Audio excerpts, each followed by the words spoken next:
माँ पर लिखी कई कहानियों की तरह ये छोटी सी कहानी जिसका शीर्षक है माँ का आखिरी खत आपको भावुक कर देगी। इस कहानी को पढ़ने के बाद आप अगर माँ से नाराज भी है तो ज्यादा देर तक नाराज नहीं रह पाएंगे। आइए पढ़ते हैं कहानी। रात के 12 बजे बज चुके थे। माँ कभी दरवाजे की तरफ देखती तो कभी एक नजर घड़ी की तरफ। माँ की आंखों में और चेहरे पर चिंता साफ नजर आ रही थी।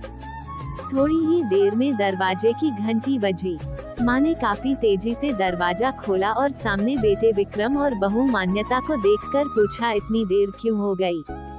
मैं कब से तुम्हारी राह देख रही थी। माँ, मैं अब छोटा नहीं हूँ, तुम मेरी चिंता मत किया करो। विक्रम घर के अंदर प्रवेश करते हुए बोला, बेटा कितना भी बड़ा हो जाए माँ के लिए छोटा ही रहता है। चलो छोड़ो, हाथ पैर धो लो, मैं तुम्हारे लिए खाना लगा देती हूँ। माँ ने दरवाजा बंद करते हुए कहा, माँ जी हम बाहर से खाना खाकर आए हैं, आप खा लीजिए, हम सोने जा रहे हैं। बहू मान्यता ने कहा, लेकिन मैंने तो तुम लोगों की पसंद की खीर बनाई है, आओ थोड़ी थोड़ी खा लो। माँ तुझे एक बार में समझ में नहीं आता क्या? तेरी बहू ने कहा, ना हम बाहर से खाना खाकर आए हैं, क्यों परेशान करती है? जा तू खीर खा ले और सो जा, और हमें भी से शांति से सोने दे। माँ अकेले कैसे खीर खा सकती थी और उसे बिना खाए नींद कैसे आ सकती थी, क्योंकि बेटे के इंतजार में उसने भी कुछ नहीं खाया था। वो किचन में गई, एक गिलास पानी पिया और अपने रूम में चली गई। सुबह 10 बजे विक्रम की आंखें खुली। बाजू में मान्यता अभी भी सो रही थी। विक्रम हॉल में आया तो लैपटॉप के पास रखी एक चिट्ठी पर उसके नजर पड़ी। ये चिट्ठी किसकी हो सकती है, ये देखने के लिए उसने चिट्ठी खोलकर पढ़ना शुरू किया। मेरे लाल, तू सोच रहा होगा कि एक ही घर में रहते हुए ये चिट्ठी क्यों? मैं तुम्हें बोलकर भी ये बात बता सकती थी। हाँ बता सकती थी, अगर तू मेरी बातें सुनना चाहता तो।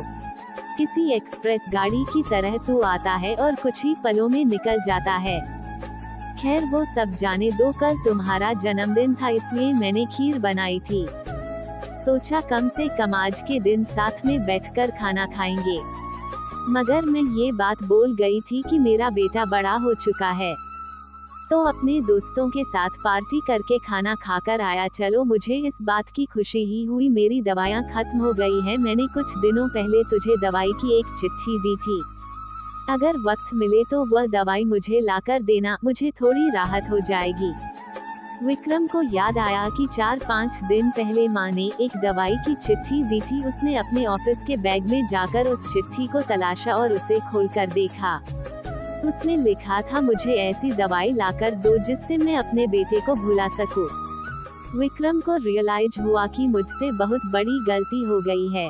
उसकी आंखें नम हो गई। वह तुरंत अपने माँ के कमरे की तरफ दौड़ा। सबसे पहले उठ जाने वाली माँ आज क्यों नहीं उठी थी, देखकर उसे आश्चर्य हुआ। उसने माँ को उठाने की काफी कोशिश की, लेकिन माँ एक गहरी नींद में सो चुकी थी। विक्रम के पास फूट कर रोने के अलावा और कोई चारा नहीं बचा। दोस्तों, ये कहने की जरूरत नहीं है कि माँ बाप जीवन में कितने मूल्यवान है। उनके रहते हुए ही उनकी सेवा करो, उनसे प्यार करो। वह चले जाएंगे तो कुछ नहीं कर पाओगे।